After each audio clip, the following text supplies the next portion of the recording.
Welcome to episode 184 of Your Career Podcast.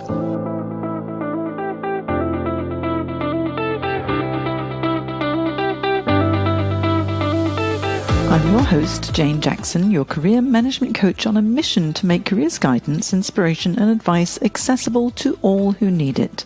Your Career Podcast does just that. There's plenty of career management and career transition advice, personal branding, and job search information and interviews with fascinating professionals who have made amazing career changes. Now, today I have Dick Lamb on the show. He's a corporate consultant, trainer, and speaker, and also a co-owner of a large celebrity restaurant in the Sydney CBD and co-author of the #1 best-selling book, Think Big, with Richard Branson, Brian Tracy, and Les Brown. But before we launch into our interview, if you enjoy this podcast, please take a minute to leave a review on iTunes. And also, for ongoing career development and career transition support, one-on-one and group coaching sessions, join the Careers Academy online. Just go to thecareersacademy.online for more information, or look for the link in the show notes at janejacksoncoach.com/podcast. And at the end of this show, listen to the end and I'll give you the link to download my free job search guide as well. Now, on with the show.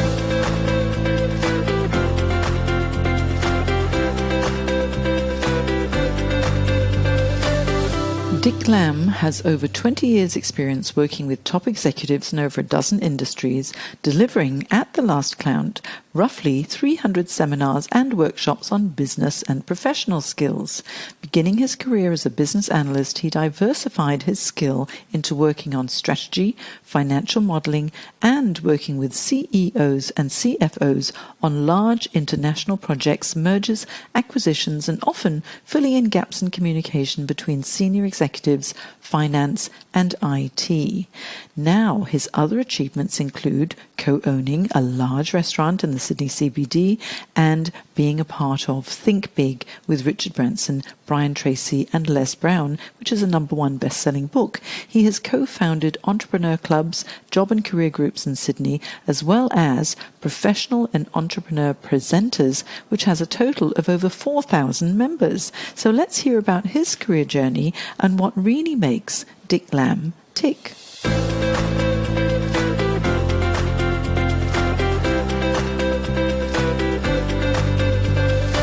And now let's welcome Dick Lamb to the show. Hi, Dick. How are you? Thank you, Jane. I'm well. Definitely well. How about yourself? Oh, not too bad. It's quite late on Sydney in the evening now, but I'm very happy that you have agreed to have a chat with me. But I've known you for about a year and a half now. I think we met when it was during a golf charity tournament. It was. And I actually remember your name from a friend of mine who got some coaching with you. Ah, well, there you go. So that was quite exciting, wasn't it? And I didn't win anything at the golf tournament, but it was good because I remember when we met, it was like, oh, you already know me. How interesting is that? And so then I got to know Mr. Dick Lamb, and he is a very interesting man. So before we go into your entire career journey, I want to find out exactly what were your career aspirations when you were a little boy, Dick? Okay, well, I know I don't look that old, but I was an 80s boy. So I grew up in the 80s as a teenager. And in the 80s, there's that greed is good, how to be wealthy and drive Ferraris. So I always thought, the corporate world was, my thing, and dress up in a suit. Even from a young age, I used to turn up with photos with a suit and tie. Everyone else was in whatever they were, and I'd turn up with a suit and tie and a handkerchief. Oh, you must have been the cutest little boy. I was just the boy, in primary school. Mm. And then in high school, I always thought that I like this corporate thing. And I used to buy stationery, and I bought a fountain pen when I was young. And that was the only one I could afford because it had little hearts on it. But I was practicing my little signature even when I was young. So I always had this idea of corporate. Something went a bit funny when I was in high school. I started having long hair and being a rebel. But, so that my idea was I'd get in the corporate world and work my way up and do really well and do all those things that you see on TV and be successful and I guess that 80s definition of success. And so you always wanted to be in the corporate world. Well, I did at that point, and I think that's where it's sort of, sometimes what we get promoted is not, when we do it, is not the same thing. Yeah, that's right. I mean, career journeys, the thing is that all the best laid plans can change so easily. And our career path is not usually linear. It's not the career ladder going straight up. It can be more like a matrix. And you've had such an interesting career journey because you do have your degree in economics, yes? And you've had a long career as an analyst, but really specializing in that financial side and financial analysis, yes? But early on, I was stalking you on LinkedIn, as I tend to do, Dick, okay? And I was going back and back and back and back, and it goes back quite a way because you've had such an interesting career journey. But you've worked in so many different industries. You've been in the restaurant industry, so hospitality with what was Planet Hollywood, and you've been working within recruitment, working within logistics, working within finance and medical devices, and then property and retail, until where you are now. Now, I'm not going to say where you are now because we'll find out later on in the podcast. But this career journey has been really interesting. So tell me, when you graduated, what happened? What were you planning? Okay, so I must admit I was a shy boy.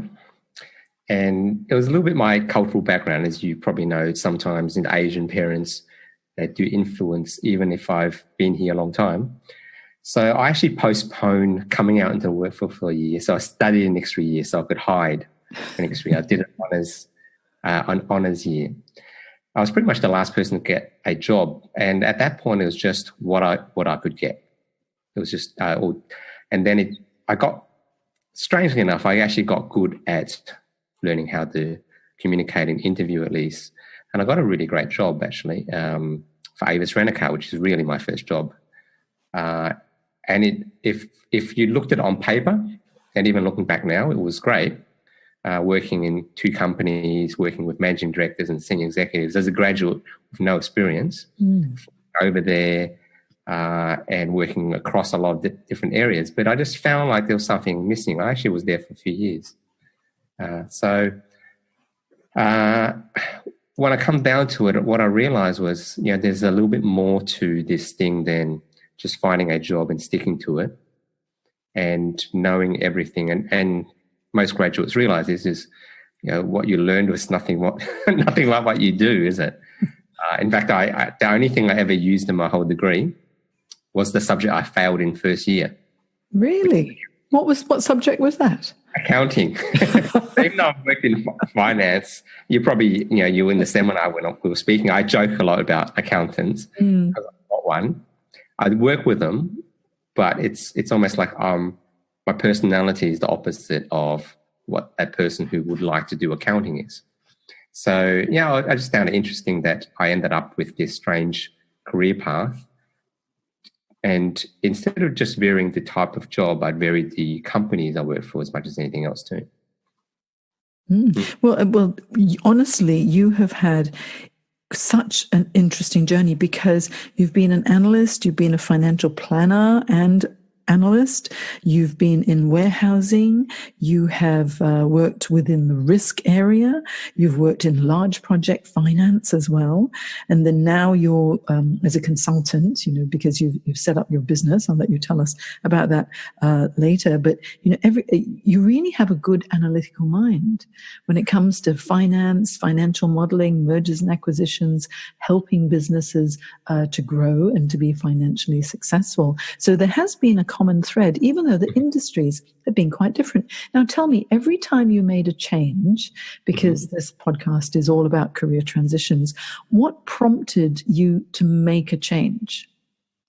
Okay, that's a great question. And initially, from that first job, I went into sales, and it was almost that change was to get out of what I was doing. It's almost like the rebellion of I didn't want to do that for a while, and let's do something else. So I went to commission-based sales, which is probably the hardest thing that you can do. But it was interesting, and it took me some time out. And when I finally went back, what I realized was I could look at things a little bit differently rather from, a little bit more like jaded eyes. I could look at things like, okay, do I want this job? And I actually got offered quite a few roles and I rejected them all. So just remind the question, it was more like a transition. What made me transition? What made you decide to make the change? So from your first job, working at Avis, and then you went into sales, and decided that sales was not really for you. Actually, sales is a challenging profession because very often it's a low base, but it's a high commission, but it's so hard to hit your targets to be able to get the commission. And so, it's constantly a hard slog and you're always on the ball, or you have to be on the ball in a sales role, and it can be quite stressful too. So you were in sales for a while, you decided it wasn't for you, you were looking for other jobs, and you rejected a number of offers. What made you reject certain offers? Well, what I realized was the role that I had, as I mentioned, was a good role. On paper, it was a great role, and there was actually nothing really wrong with the role. But what I found was the roles that I got offered later, even though they were paying quite a bit more money, they were more narrow. And what I appreciate, the reason why I've gravitated towards variety is I found my skills are quite broad and I can pick up things quite easily, especially, I've got different industries. I can generally pick up things easily, but if I'm given a narrow role, I felt like I would be stifled. So that's the reason, one reason why I rejected it. It actually felt in many ways less than the role I was in, even though I was paying more. So I went and just did some contracts just to see things. And, some of them were quite short, 3 weeks, 6 weeks, and they were quite interesting. And with contract, then you get thrown in. Sometimes they're emergency. The first contract I got, I didn't even interview. They just sent me there. And I just turned up and worked it out as I went along because it just needed somebody. And after that, interestingly, what I found was I ended up in telecommunications, and they were off. It's a funny thing to say. Originally, I didn't want the job, so I gave them a salary figure which was like way up there. The agent was arguing with me. I can't ask for that much because every other people more qualified and more experienced than me, they're asking for less. But I just sort of said the figure, and strangely enough, I got it. And it was good. What I realized was they appreciated my broad skills, my ability to take something and not be handheld and just run it with it. So it was a funny sort of project where I just told, here's our telecommunications infrastructure, find a market for it and show us the numbers. And I thought, no idea about what telecommunication infrastructure is. I had to learn the technology myself, had to ask a bunch of questions, and then had to work out a way to find a market without telling anybody what I was doing, including those in the company. So because the agreement's expired, but it was like, we want someone who can do this who has enough technical skills, but someone who can really communicate and work across a lot of people. And I just give him this and he can just work it out somehow. So what they did was they obviously hired for aptitude rather than past experience. So they could see that you were someone who was able to take the ball and run with it. You were resourceful so that you were able to actually figure it out yourself as well. And if you don't know how, you're going to ask, or you're going to learn, or you're going to work really hard in order to be able to get up to speed, because that makes all the difference, doesn't it? Because I think employers really, rather than looking at a resume and looking at ancient history, which is just black and white and it doesn't really tell you anything, it's you've got to meet the person and then see if they're hungry for the role, see if they're enthusiastic, see if they communicate well, and if they've got potential. And it really takes a special person to be able to spot the potential. And so for you, when you transitioned into telecommunications, they must have spot the potential that you had, and you picked up the ball and you ran with it. So well done, Dick. Thank you. No, it's absolutely true. It's absolutely true. And I think people, once you get to a certain level, that's the technical stuff is sort of taken for granted, and it's things that they need to find. And it's not easily identifiable on a resume. You watch people read resumes and they try to figure it out, but it's not written in black and white that this person can pick up a lot of different things at once. They try to read it from experience. So you have to work out a way to do that. And I was good at it when I spoke. I learned to be better at it, I guess, in writing as well later. Yeah, and it all really is in the marketing as well. And you're absolutely right. When it comes to a resume is black and white, and it tells you the university you went to or the technical skills that you might have, how many years experience you've got, but it doesn't let you know about the individual. And here's where what I like is when you tie it in with your LinkedIn profile, because LinkedIn being social media and professional networking, and your opportunity to add media, photos, audios, videos, all sorts of things in there as well. It makes it easy for someone to get to know your personality. Yes. If you look at the resume and you look at LinkedIn too. So if people use LinkedIn properly, then it makes it a bit easier to get a bit of a feel about the person. But of course, you have to meet face to face at some stage. And then you get this instinctive gut feeling. I'm a former recruiter, and when I used to interview people, I would just watch them and watch their body language, their tone of voice, and if they were feeling a bit nervous, make them feel relaxed so that the real personality could come through. And obviously your boss in that role could see that I think Dick can do this, so that's great. And so how did you transition into becoming a partner in Planet Hollywood? Well, this is a funny one. This is, and I won't say it all went out beautifully. A friend of mine was interested in doing something like that, and it was his idea. And at the time, I was working for a company, and he decided to go into it. And at the end, I went into it with him. He started it, and it took me a month to get out and then join him in the role. But the week before I got there, I just did some back of the envelope numbers, because it was actually really busy. So we had about 150 to 200 customers a night, or meals a night, or covers we call it in the industry, which sounds like a lot. And we had 15 staff running around. It's a huge venue upstairs. It looks a bit different now, but it had all the props, the movie props, etc. But when I did the numbers, because we seemed to be sort of short on cash sometimes, like we had to work out, how do we pay this supplier? And I did the back of the envelope numbers, and I worked out we were losing $8,000 a week. And I thought, how is this happening? We're so busy, but we're losing all this money. And in the field area of restaurants, there's a lot of GST and employee taxes that are due, but you don't pay from right away because we have a lot of cash. And back in those days, there was a little bit more cash. The credit card, Amex, you had to swipe the card thing, and it wasn't as popular as it is now to just tap. So we did have a lot of cash. So we didn't always. In the end of the day, we didn't know exactly what we were doing, really. I'm an analyst, and I didn't even look at it until the third week. And I'm shocked. I'm so shocked. Right. But you know what? This is the thing with restaurant owners as well. You might look really busy. Your turnover could be amazing, but the turnover actually doesn't count for anything. It's a net profit at the end of the day, because you've got expenses, you've got wages. There's like cash drain everywhere, and you end up paying for this, paying for that, and unless you really keep track of the money, the incoming as well as the outgoing, and more so the outgoing, you might think you're doing really well, but at the end of the day, then the tax bill hits as well. It makes it really, really tough, because if your turnover is $1 million, but your expenses are $900,999, then and profit's $1, that's no good, is it? So is that the sort of thing that happened? You were really... It is, because you got the cash, you paid employees in cash, because that's the way you paid employees.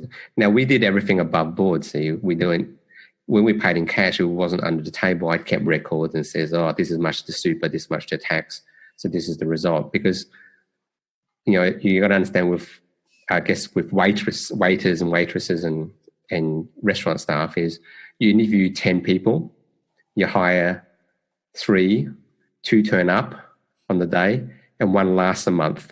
So you can't keep doing all these computer things with waitresses. Often it is just, if this guy lasts a week, I'll be lucky, and you have to really do it in cash. because you never know what's going to happen. So we sort of floated a little bit, but then realized, like if we paid all the taxes, we just don't have enough cash. So we ended up on my credit card, literally, all the debt. When I got in, I did some I guess I did some things which, from my experience, my father used to have restaurants, Chinese restaurants. He was a cook. It wasn't that lesson. It was just I was familiar with restaurants, but I had to step out of the restaurant and change the system. And we got it to break even. But when I did the numbers, I just figured it's never going to be a huge, huge, huge, huge thing for both of us. And then later on, and I won't go into too much, my business partner started stealing money. He won himself a little bit of a chance to move to another country. And then he managed to disappear one day. Oh, no. That's the nightmare story. Yeah. So, you learn about your friends sometimes this way. But look, it was interesting. It was a long time ago now. And it's not that I regret it, but what I realized is I didn't actually really want to do the restaurant. It was his idea. My responsibility should have been to decide, do I want to do this and how hard do I want to do this? I knew restaurants, so I thought it'd be easy. And once I got in there, and the thing is, I changed the system, we broke even, and then I started working in there. But once you get your head into a business, and this is why sometimes businesses can do with consultants, once you're in it, you're so busy doing the daily things that you can't step back and look. Yeah, what I think I was good at was stepping back and look and understanding why things work and how they work. Yeah, you're working in the business rather than on the business. This is the problem. And so many entrepreneurs end up doing this because they're busy delivering, and they're not marketing. And then sometimes you end up with peaks and troughs when it comes to the cash flow because, if you're getting repeat business, then that's very good too. But what are you doing to expand and scale the business? And yeah, you really need to have someone who has an objective eye. And it sounds like with the career progression that you've made. So you must have extricated yourself after your business partner disappeared. That would have been an expensive lesson learned. And then you got back into corporate. Yes, I got into corporate, partly to recover from that episode. But, it was actually lucky because what I've learned over the years is actually how to get a job. I never really lied or anything in my resume, but I felt like I could talk my way into a role, persuade the person I was the best person for it. And I would often, it wasn't wrong. I just sometimes feel guilty. Is there someone really good that just couldn't communicate like I could and should have got the job ahead of me?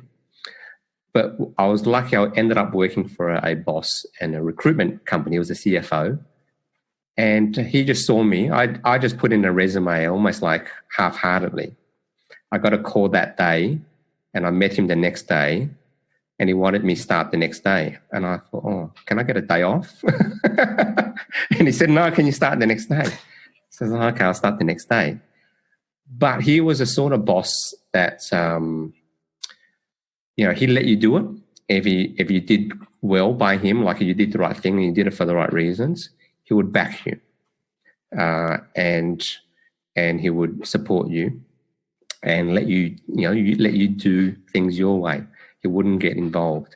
And I think it's good to find that sort of person to work with. The person who, I guess, isn't trying to find fault or, have an exact picture of how you do this job. He lets you do it and then realize, you do it well. You do it a different way and then you do it well.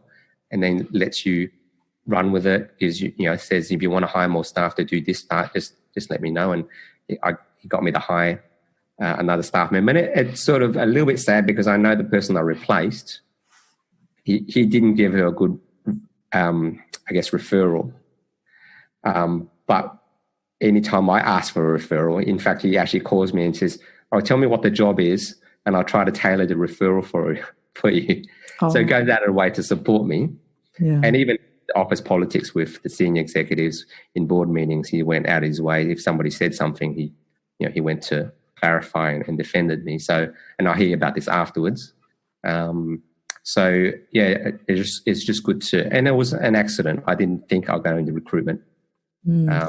But I mean, it's interesting because when you have a leader or a manager or a boss who acts more like a mentor and can really guide you and protect you, that makes such a difference because it helps to accelerate your career. And so when you were at within the recruitment company, that was financial planning and analysis. And then after that, because busy stalking you on LinkedIn, I can see the career path, you moved into logistics with TNT in warehousing.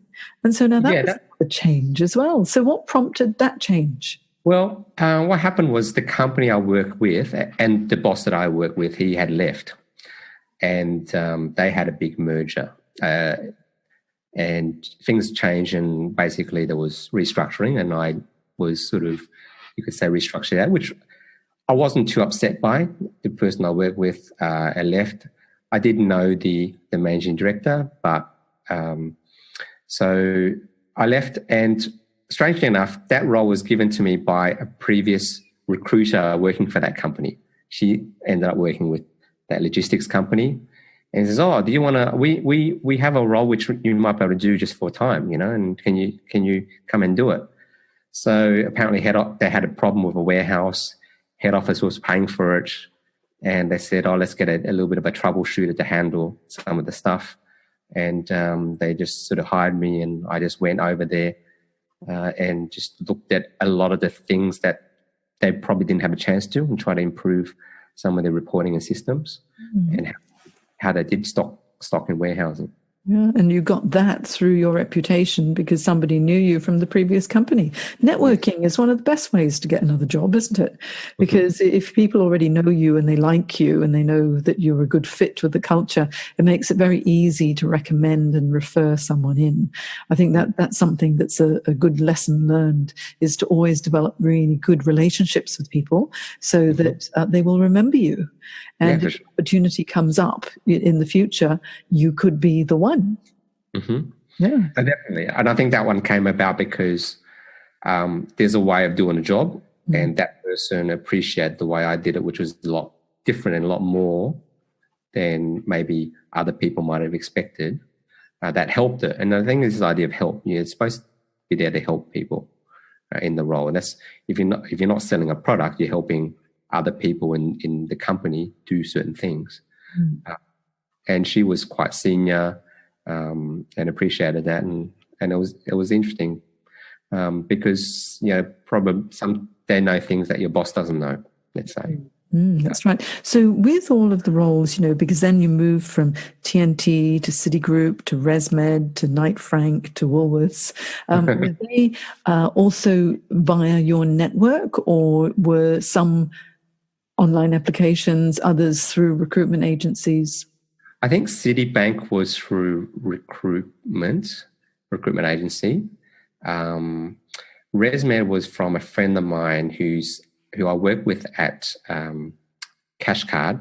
She started her own business teaching people financial modeling. She's actually got a couple of books. One is called a Dummies book, a Dummy's Guide to Financial Modeling in Excel. And she referred me to that one. It was a consulting role, that one, working with a guy who's formerly from McKinsey's.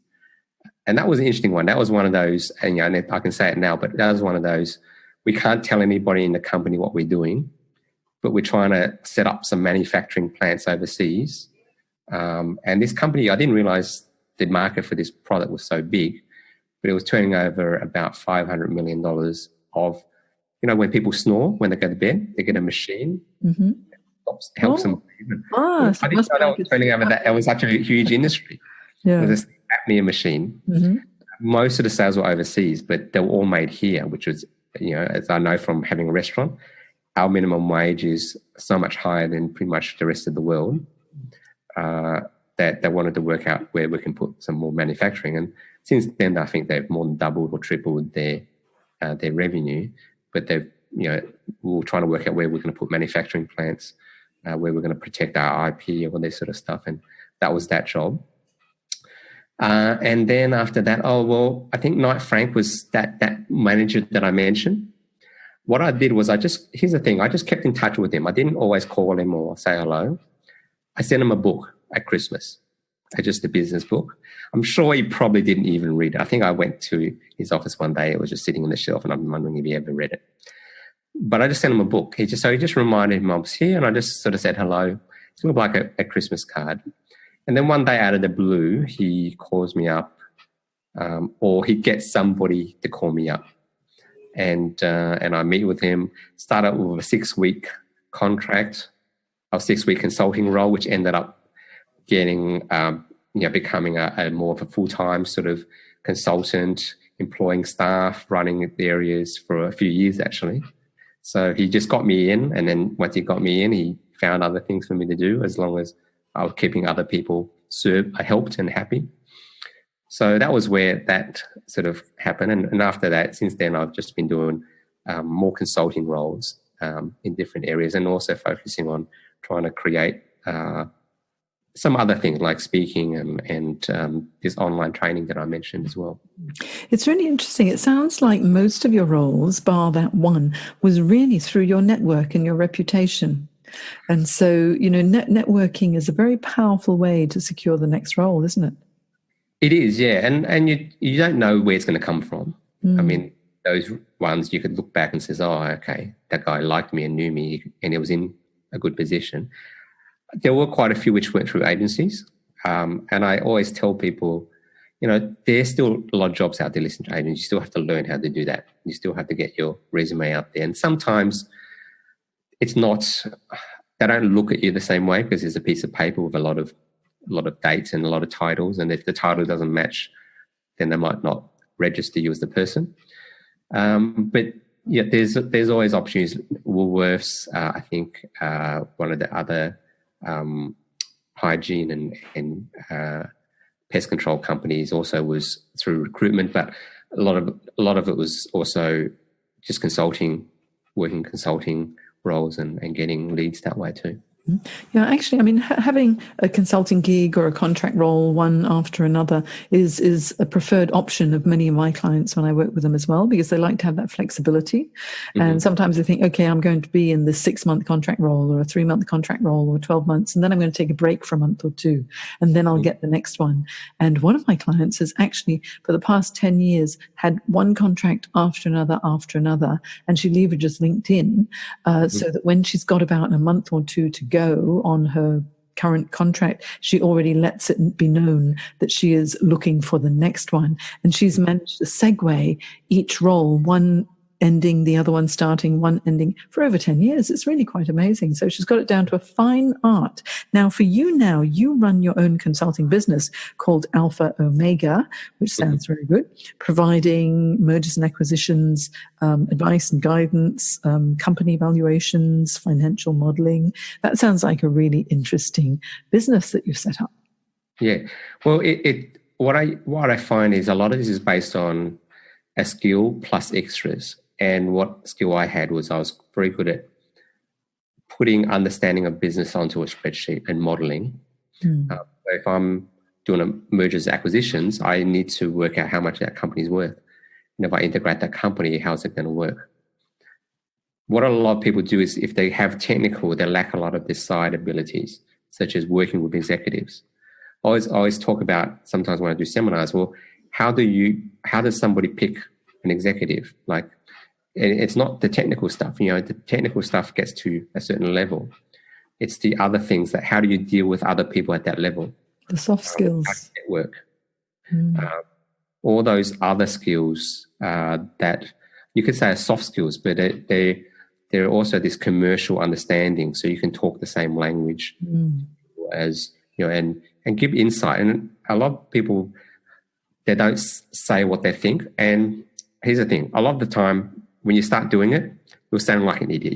You probably are an idiot because you didn't realize all the things that you did. But until you do it, you won't get to that familiarity of actually just speaking up because you have no idea.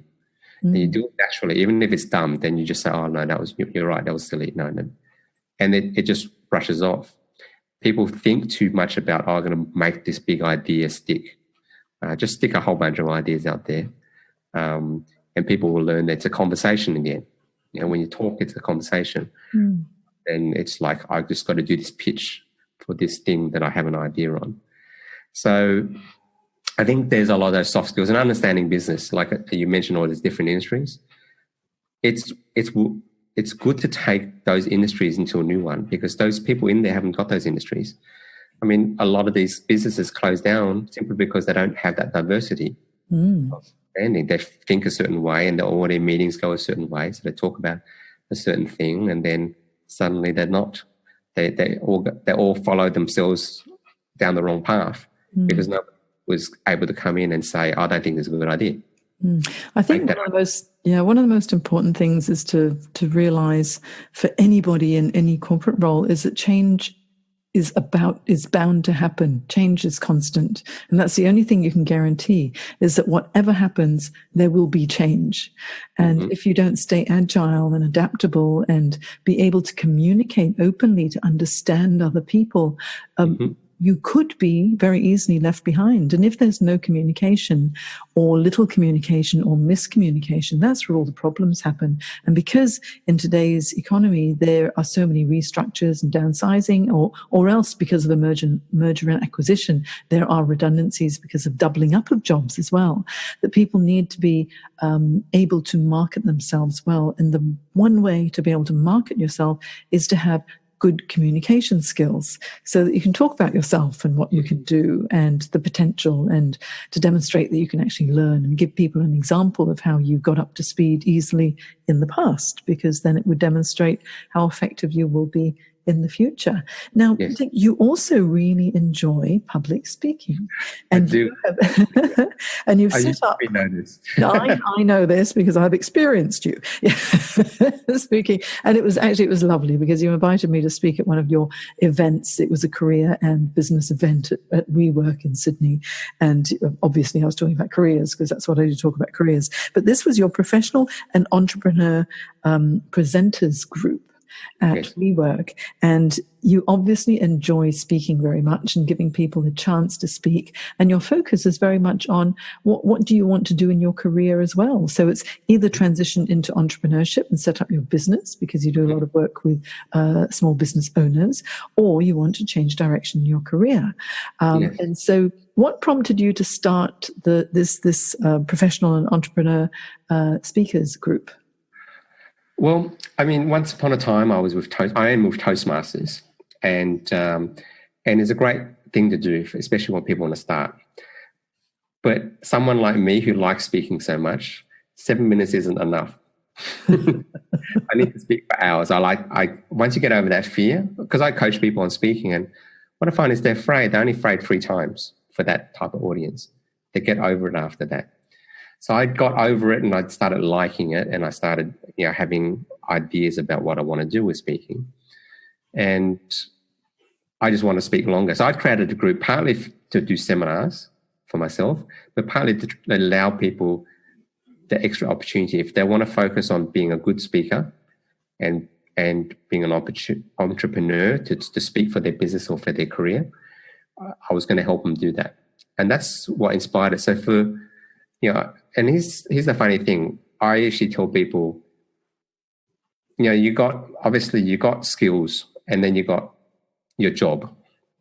And some of your skills aren't paid for in your job right now. But it doesn't mean you shouldn't develop them, because you never know what's going to open up.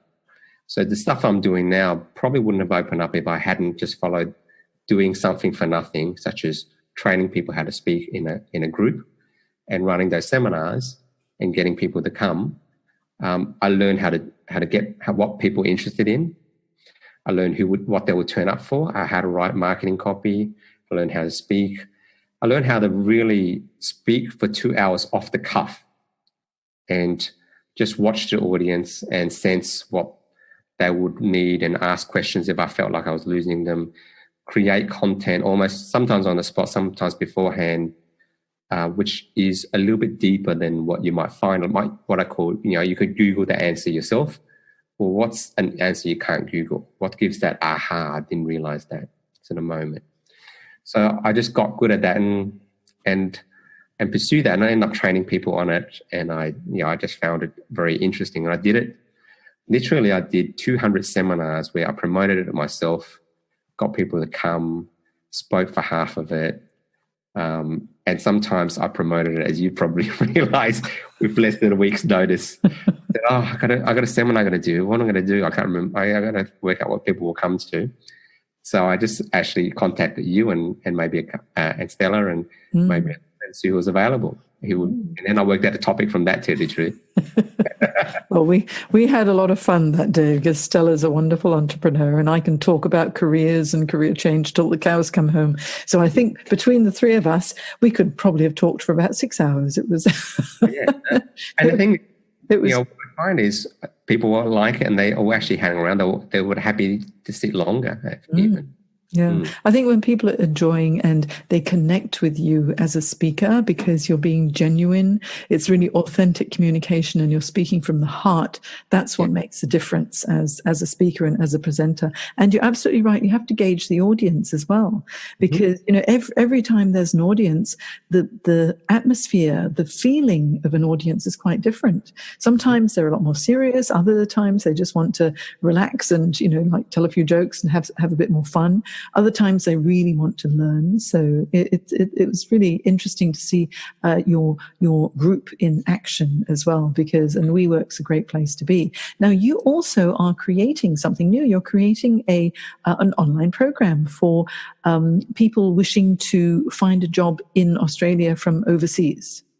Yeah. So what I have done a lot of seminars on getting a job over the years, not charging necessarily. I just ran seminars because I felt like I got so good at it. I could work out, how would you read if someone read this resume with this job description, what would they be thinking? So how would you change it? How would you shorten? How do you rewrite it? And then how would you answer this interview question? But also what I appreciated was some people, they were hard to coach. They needed an earlier step, especially people with foreign culture. These guys would put their hand up and say, I'll pay for something, you help me. But I didn't actually like coaching. I know you're a coach, but here's the thing, you discover what you like. I like speaking, I like an audience, but I didn't really love coaching. I didn't love the one-on-one. You didn't like the one-on-one. Oh. Well, I love... The magic happens. Right? But I didn't necessarily... I do it sometimes, but what I wanted to do was actually create something to help some of these people who they're either students. And if you look at Toastmasters, for example, who joins Toastmasters, let's say in the CBD area and the inner West, you find out a lot of those new members are those from Asian and Indian backgrounds, because what they realize is they need a lot more than the academics, the technical, intellectual skills. They need that communication skills. They need some of those soft and also the cultural, like they want the conversation to work out how to talk to people, much more than the public speaking. The public speaking was a byproduct. So I'm actually creating a program to train people who are students, who are graduating, people who came from overseas. And this is not just for Australia, but maybe it'll be international.